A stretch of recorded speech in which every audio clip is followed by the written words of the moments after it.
Merhaba arkadaşlar, PES Sevenler Birliği kanalına hoş geldiniz. Ayın en çok beklenen haftası geldi arkadaşlar. 2 ay sonra yepyeni bir sezon bizleri bekliyor. Önümüzdeki Perşembe günü oyunda 3. sezon başlayacak ve oyundaki çoğu şey önümüzdeki Perşembe sona eriyor, yenilenecek. Maç bileti, adaylı sözleşmeler, paketler, süresi bitecek o kadar fazla şey var ki. Bir de Konami'nin son haftalarda yaptığı açıklamalar var. Güncelleme açıklamaları, güncelleme ile birlikte gelecekler var. Oyunda gündemdeki konulara bakacak olursak e-futbol parasıyla alakalı Konami'den önemli bir mesaj var arkadaşlar. Oyunda e-futbol parası diyelim satın aldık. Atıyorum 500 liralık e-futbol parası satın aldık. Sonra biz paramızı geri istedik. Yanlışlıkla aldık. Normalde almayacaktık deyip Google Play'den paramızı geri aldık. Yani 500 liraya geri aldık. Fakat oyunda alınan e-futbol paraları silinmiyordu. Konami diyor ki satın aldığınız e-futbol paraları da e-futbol paralarını geri alacağım diyor. Diyelim ki e-futbol parasını aldık, harcadık.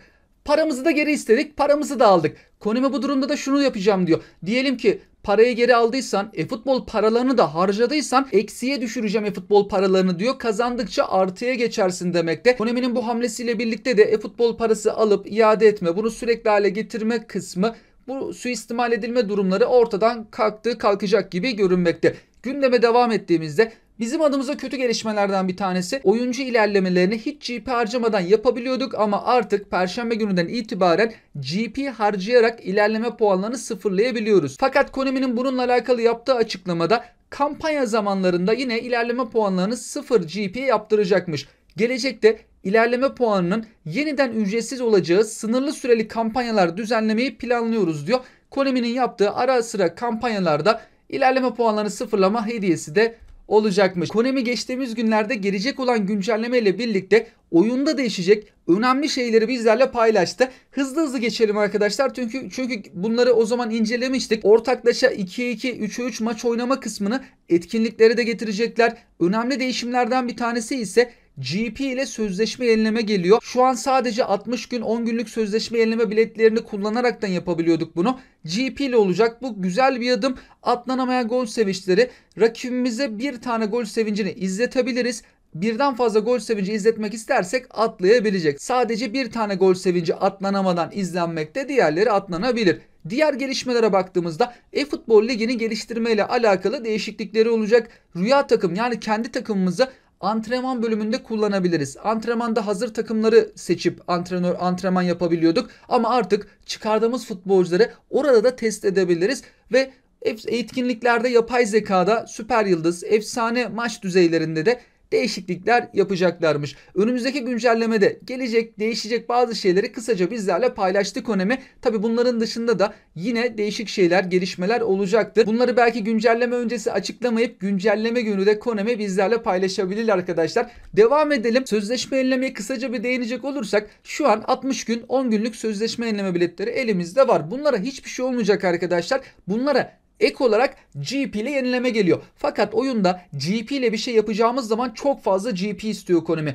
Mesela takımın bölümünde 500 oyuncu yuvamız var. Onu bir arttırmak istesek 500 bin GP istiyor. Ya da oyuncularımızın ilerleme puanlarını sıfırlamak istediğimizde yüksek seviyelerden 600 bin GP'ye kadar istemekte. Sonra seviyeye göre düşüyor. Yani bu sözleşme yenileme için de Konami yüksek GP isteyebilir arkadaşlar. Hani kesin ister diyemiyoruz ama geldiği zaman göreceğiz. İnşallah az GP ile yapılır ama bildiğimiz Konami, bu e-futbol oyundan beri gördüğümüz Konami genelde çok fazla istiyor GP'yi.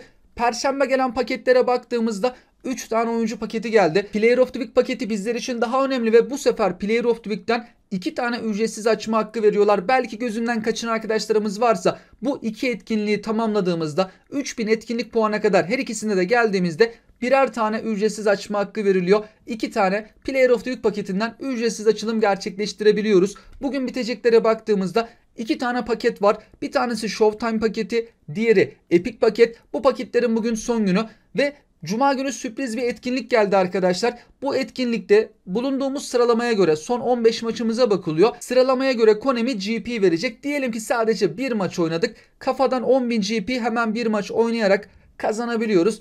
500 binden aşağıda bir sıralamamız olursa 25 bin. 100 bin ile 500 bin arasındaysak 50 bin. Eskiden bu etkinlik geliyordu ara sıra. Daha fazla GP veriyorlardı. İşte 1 milyon GP'den falan başlıyordu. Ne yazık ki Konami GP'yi de azalttı. Oyun içerisinde perşembe günü o kadar bitecek şey var ki arkadaşlar. Öncelikle eFootball Ligi ile başlayalım. eFootball Ligi'nin şu anki aşaması perşembe günü bitecek. Hangi klasmandaysak ona göre de hediye var. GP, eFootball puanı ve beceri antrenörü.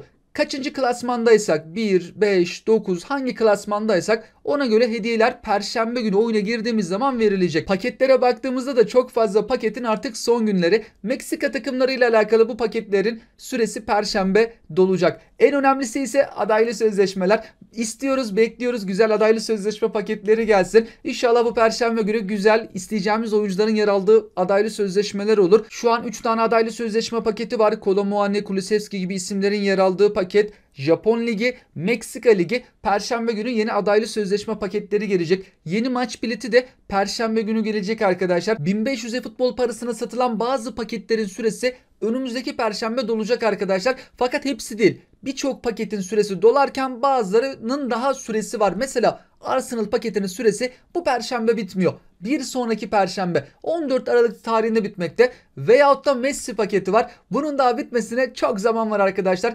206 gün daha Lionel Messi paketi duracak. Mağazaya baktığımızda ise mağazada pek bir oyuncu kalmadı. Çok az oyuncu var. Artık mağazaya oyuncu eklenmesi lazım. Umarız perşembe günü mağazayla alakalı olumlu gelişmeler olur arkadaşlar. Ben de takip ediyorum. Herhangi bir gelişme olursa sizlerle paylaşmaya çalışacağım. Aksi halde mağazayı kaldırsınlar. Yani böyle futbolcu ekleyeceklerse mağazaya oyuncu eklemenin pek bir anlamı yok. Konami burayı biraz unuttu, göz ardı ediyor gibi. O kadar da futbol puanı biriktiriyoruz. Hiçbir işimize yaramıyor. Belki öğelerde kullanıyoruz. Yarın geleceklere bakacak olursak Epic paket gelecek. Pazartesi etkinlikleri, 50 futbol parası, GP, beceri antrenörü kazandığımız klasik pazartesi günü etkinlikleri. Yarın gelecek oyunculara baktığımızda İtalya Ligi orta saha futbolcuları geliyor. Angisa var, Napoli takımından göbek futbolcusu. Roma'dan Renato Sanchez. Bir başka göbek futbolcusu Frattesi, McKennie. Ofansif orta saha Adli. Sağ kanat futbolcusu Salemakers. Göbek futbolcusu Ederson. Ofansif orta saha futbolcusu Samardzic.